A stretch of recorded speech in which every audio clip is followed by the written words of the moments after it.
aquí ya lo conecté todo. Tiene seguimiento automático. Donde quiera que yo me muevo, él se mueve. Esto lo que tiene conectado aquí es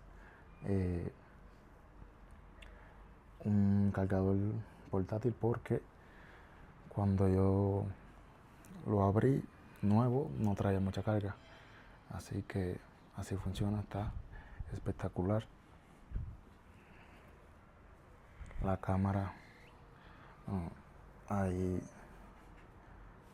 hubo